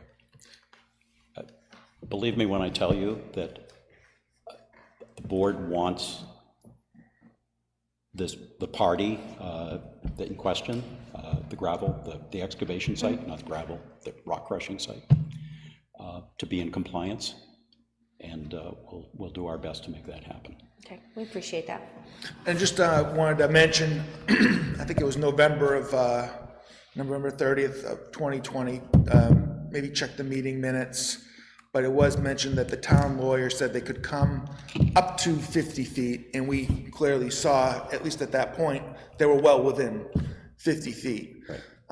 So that should be already documented by the town lawyer, and I mean, if you can't find it, he probably has that. Anyway, just wanted to mention it. Okay. Thank you. Just before you leave, Yes, sir. anytime, next week's gonna be busy with vacation, I got that. But past that, anytime during the day, a week, better than not, mornings, afternoons, What's your schedules? I mean, what's a good thing for you guys? So right now, between the two of us, we're remote hybrid employees, so we'll make it work. Okay, perfect. Yep. Yep. So, and I would prefer for Matt Taglieri to be the point of contact. And Susan has your information? Yes. Phone number, everything, right? Yep. Perfect. Thank you. Thank you. Thanks for coming in. Any other public comment? Okay. Hold your peace then. All right. Okay. Orange type means orange folder. Well, yeah, of course. Man, even I know that. And I'm stupid. Okay. Where's the red folder? Now I'm totally confused. Now, where's the purple? It's in the blue folder. Okay. All right, so the first item, the intent to excavate for the Torromeo Industries, we've dealt with that. We do have a number of reappointments to the Energy Committee, and we have these appointment forms. I'm going to read them, read off the names, and maybe at the end we can do one vote on the appointments, unless you'd rather do them individually. One vote. Thank you. The first one is for Elsa Volker, who has been on the committee since its inception and wishes to continue with it. Allison Miller, also a committee member and has been from the beginning, has submitted her name for reappointment. Dan Doyle, similarly, from the beginning and wishes to continue. Greg Searles, again, from the beginning, he has been part of the committee and wishes to continue. And Rick Russman, do you wish to continue? All right. And Rick is the current chair of the committee, and his appointment letter is in here as well. So I'd be happy to take a motion to appoint the individuals previously mentioned. The terms, I'm sorry, the term is for, to expire on March 31st of 2028. 3 years. So it's a three, So it's a 3-year term. It's a 3-year term. is Allison, was she on there before? I Yeah. don't remember. Yep, she was, she has been. Mhm. Yeah, they're all the same individuals. There was actually one more, but that individual left the committee when he moved out of town. I forget his name, but these are all the same individuals, and I'm the select board's rep to the committee, and Lori is the alternate. So we don't need separate appointment forms for us. So is there a motion to, Peter did. oh, sorry, did you, Peter? Was there a second? Second. Lori? Discussion? All in favor, say aye. Aye. Aye. Any opposed? Abstentions? It's unanimous. Thank you to all the volunteers. Yes, very much appreciated. And Rick, thank you for continuing on with it. I'm going to start signing these, and or maybe someone else should start signing, and I keep reading stuff. How's that? That sounds like one more thing. There's only one more thing? Okay. In the orange folder is an application for special events license from Saddle Up Saloon. So presumably this is a follow-up to the discussion that we had with Mr. Pagliarulo a couple of weeks ago. I believe that we asked him to speak with the town planner and to schedule time with the planning board. I do not know if that happened. He did talk with him. He doesn't have his application in yet. Who's it? Mr. Pagliarulo? Yes. Okay. I believe he asked to come here tonight to speak to the board, but he was told that we were too busy tonight and continue next week. That's what I believe. Okay, so, I wasn't sure. He only brought that in today, so okay. I was so- able to get information from fire and police right after I got it. But he wanted to talk to the board, and he said he would come next week. Okay. Okay. So we'll hold off on this, but it's for 1, 2, 3, 4, looks like 5 dates, starting in May and ending in October. So we'll hold this until next week, is that the Yeah, decision? That's fine. Okay. I'll let you start signing.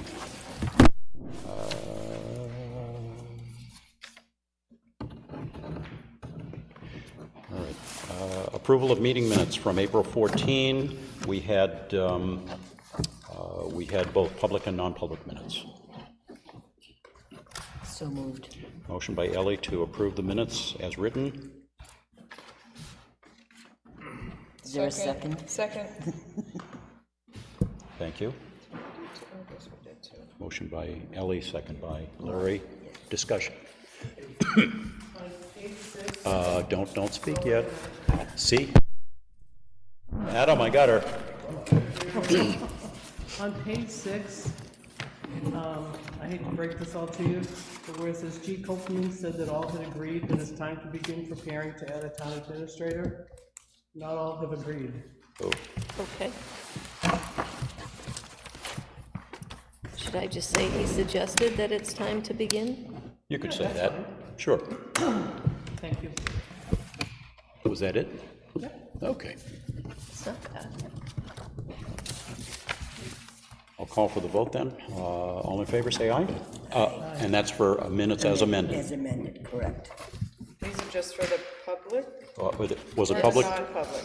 I assume it was, I called for both, so was the I motion meant for both? I All meant right. both. Okay. Yeah. Okay. All in favor? Aye. Any opposed? Abstentions? Oh, okay, one abstention. Then we have the sidewalk. So, well, I'm going to get to that. So I just wanted to repeat the vote. 4 in favor, none opposed, 1 abstention. And now the minutes from the site walk that we did on the 19th, which was Saturday. That was the site visit out to the neighbors to the Tormeo site. May I have a motion on those, please? Motion to approve the minutes from the site walk on April 19th. Motion by Lori. Need a second, Ellen, I would you like to wasn't second there. those? Thank you. Discussion? All in favor, say aye. Aye. Aye. Opposed? Abstentions? Okay, 2. So final vote on that, 3 in favor, none opposed, and 2 abstentions. Okay. Flip the page. All right, before we, it looks like the only other business is to do some non-public. Is there anything else to bring before the board before we do that? Just as a reminder, next meeting is next Monday on April 28. It is our department heads meeting. 8:30, is that when we're starting? Yep. Yes, you're non-public at 8:30. Okay.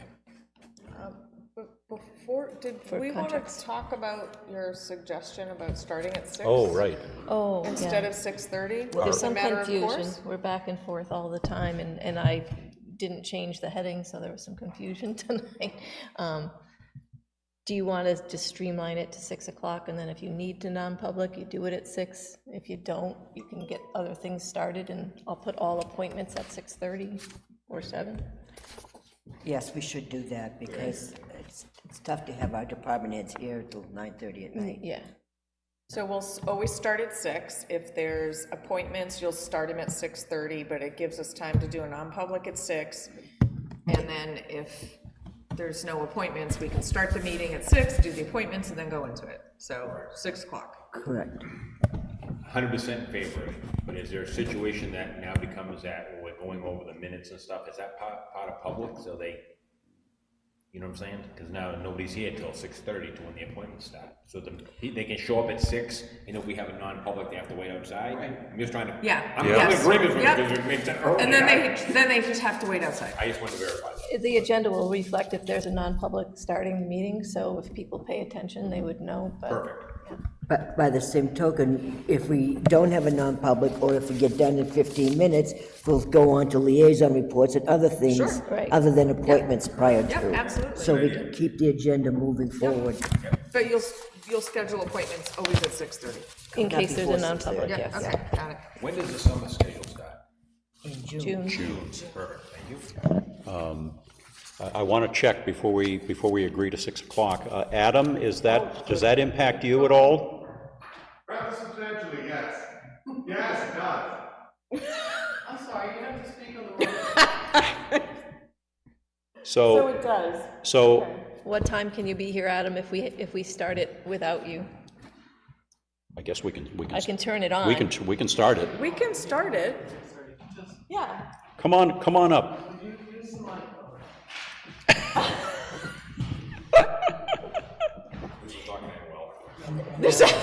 And for her, it's go after. It's just two weeks a month during the school year.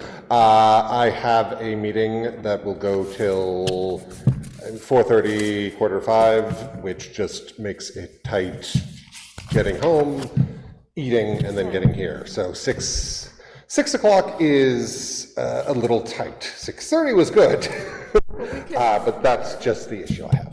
I can turn it on. As long as I know you're coming along to make sure everything's going smoothly, that would be great, so. Okay, I just, we you should-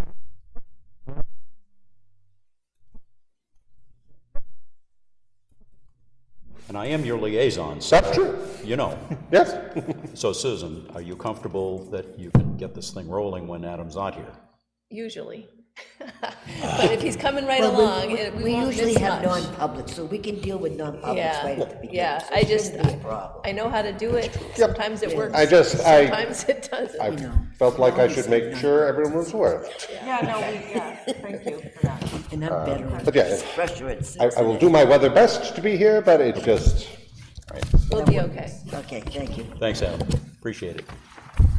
So how about a motion then to, yes, You gotta put that You need your microphone on. microphone on before you get to talk. He wasn't in the room. I know. I only ask because I don't know if there's something I don't know.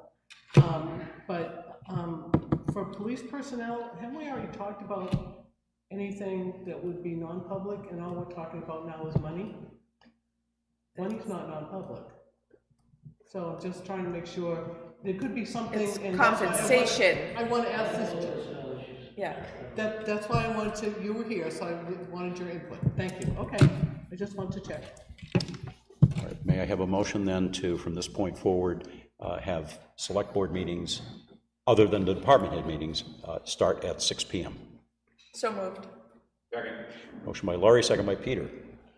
Discussion. All in favor, say aye. Aye. Aye. Opposed, abstentions, unanimous. Thank you, Susan, for that suggestion. Yeah. Good suggestion, okay. All right, so next meeting, though, is at 8:30 in the morning, and it's on April 28th. All right. Anything further? Then I will accept